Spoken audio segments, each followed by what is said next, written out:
Moving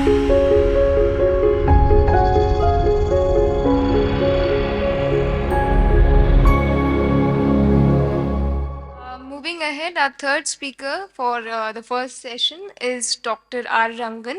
Dr. R. Rangan was awarded Yoga Vidya Varidhi, a doctoral degree in yoga from S. Vyasa University, Bangalore. He is a master of Vedas, Vedic Sanskrit, Upanishads, and epics.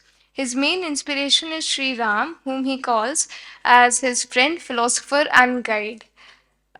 He's an expert in narrating Ramayana in a beautiful way, which enthralls thousands of people.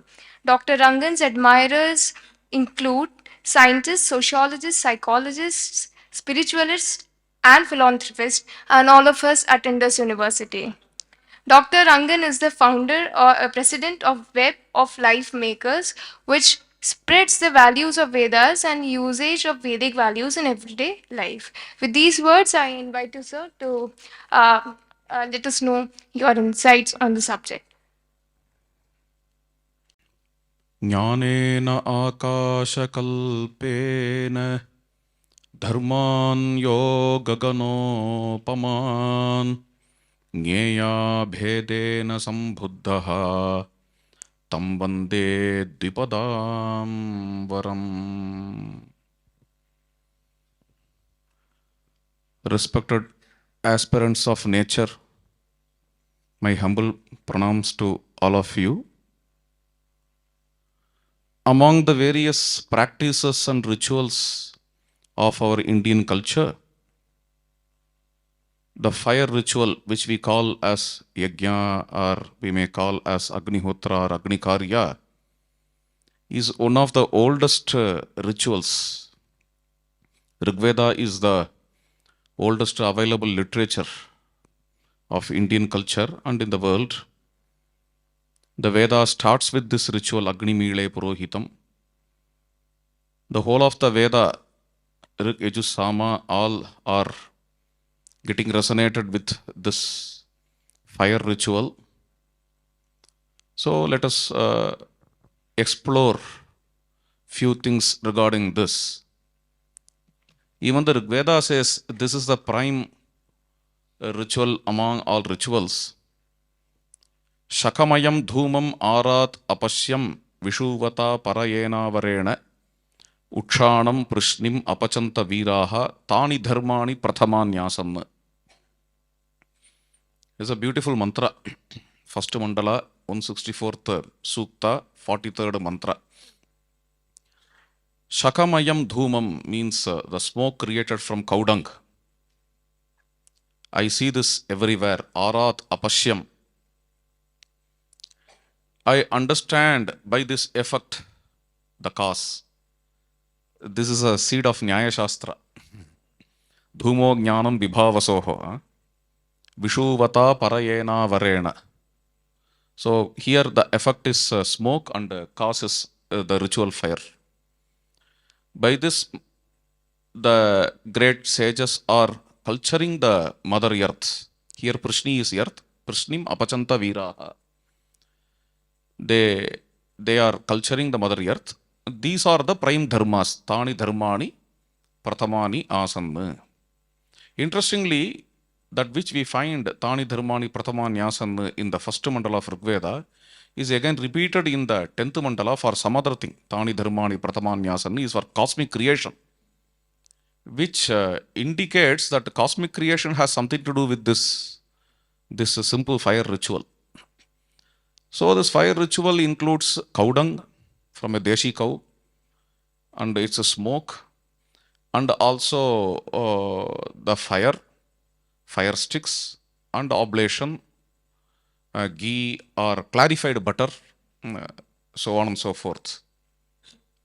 With all these things, they purified the nature. For this, there are hundreds of scientific papers available nowadays. I'm not going into it. What I want to focus is that they knew that purified the nature. It's not just a ritual or worship. It is also a ritual and worship, but it's a technology. Okay, nature purifying technology or rain making technology, you may call it as. There are several mantras in the Vedas which talk about how this Agni Karyam, how this fire ritual purifies the nature. Take for example in Taittiriya Samhita, Krishna Yajurveda, Asita Varnaha Harayaha Suparnaha Mihovasana Divam Utpatanti Ta Ava Vrutran Sadanani Kritwadit Prithvi Gritair Vyudyate. This is from the third kanda of Krishna Yajurveda. How the fire smoke gets emanated and pervades in the atmosphere, bringing the clouds together and make the clouds to shower to the world. Ta avavritram sadanani kritva. It creates the water, it creates raining, and how it purifies the what we call now as ozone layer, right? Purifies the ozone layer. Very famous mantra. Bhumim parjanya jinvanti divam jinvanti agnayaha. Parjanyaha bhumim jinvanti. The raining is strengthening the earth, and fire, the ritual fire, is strengthening the sky. This is how the Veda says. Therefore, they all knew, those who were performing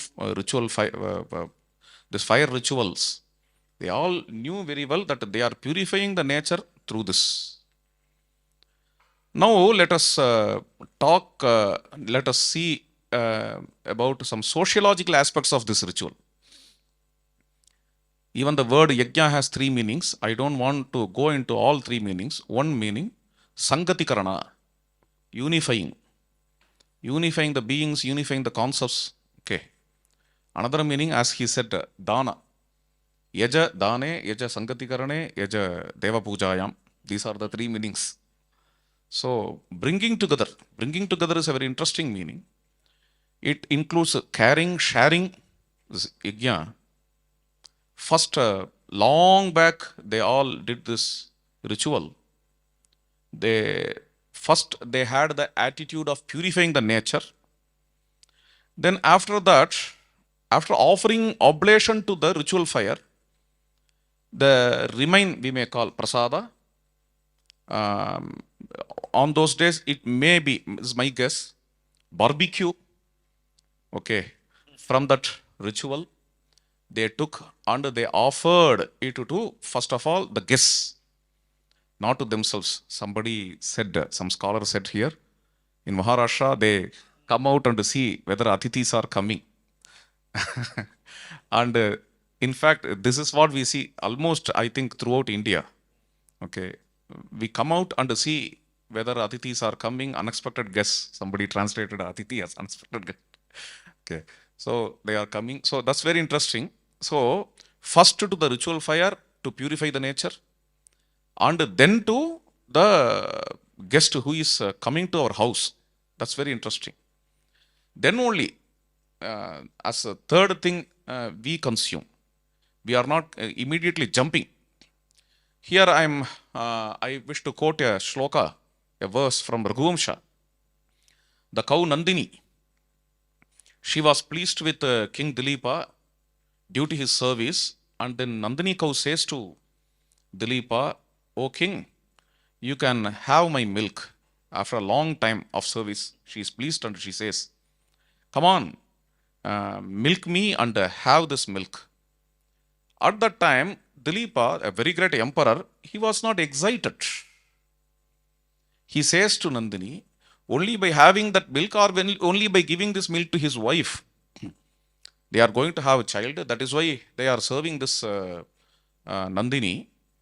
But the king is telling, Vatsasya homartha videscha shesham risheranughyam adigamyamataha audhasya michami tavopabhoktum shashtam samurvyai varakshitayaha. This is the second chapter. First, may the calf have the milk. Dilipa's attitude. May the calf have the milk first. Then, remaining, I will take a part of milk for my guru's Agnihotra, Maharshi Vasishtha. After getting permission from Vasishtha, whatever he gives, let me have the remaining milk for us. After telling this, he gives a simile Shashtamsam urvya iva rachitayaha. As we take the sixth part of tax from the ruling regions. That's a very interesting thing. All others go to the country or the ruled region. Okay. Shashtamsam urvya iva rachitaya. That's a very interesting. So the continuity. Some scholars said the Rig Vedic statement, Kevala gaha bhavati kevaladi. One should not eat all alone, should share. This Rig Vedic statement, we can see the practice of this Rig Vedic statement throughout India. It's a pan-Indian practice up to our time. In the same way, it is continuous. First, in the Veda, the Vedic ritual, there, after offering to the nature, we are seeing whether Atithis are coming. Then that comes to this context. While Dilipa wants to take milk from the mother cow, he says that first of all, let Guru take, let calf take. After this, he is comparing this to his own job. Sixth part of tax we consume generally. So these are here you see a continuation from the ritual fire to consumption of milk and then tax collection. In all these things we see this. It's a very interesting thing. Let us have a glimpse of a psychological interpretation of this ritual fire now.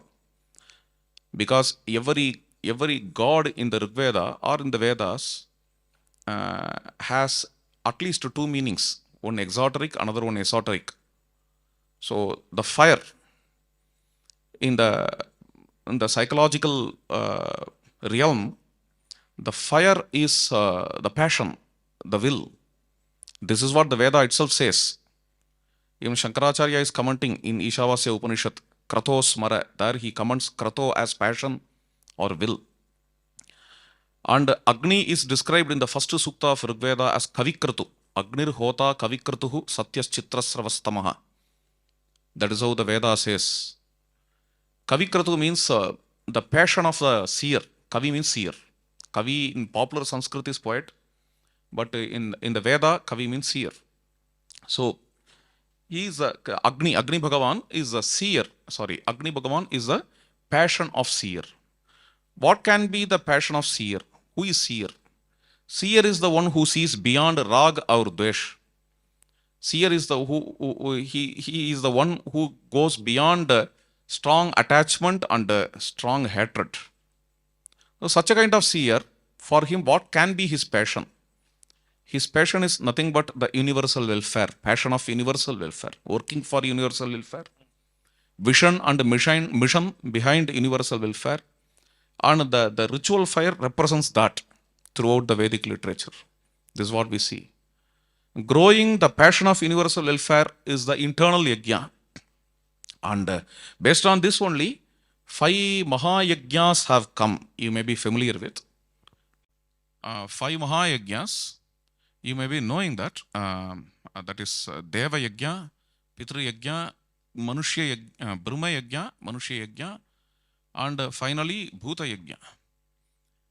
Deva Yajna means worship of gods, that is ritual fire worship, cleansing the nature, that is Deva Yajna. Pitru Yajna means taking care of our parents, taking care of our children and worshipping our ancestors as we do in Sraddha and Tarpan. And Brahma Yajna is worshipping our sages. How? By learning their scriptures, by learning their contributions, that is Brahma Yajna. And then Manushya Yajna is social service, or first of all hospitality to the guests.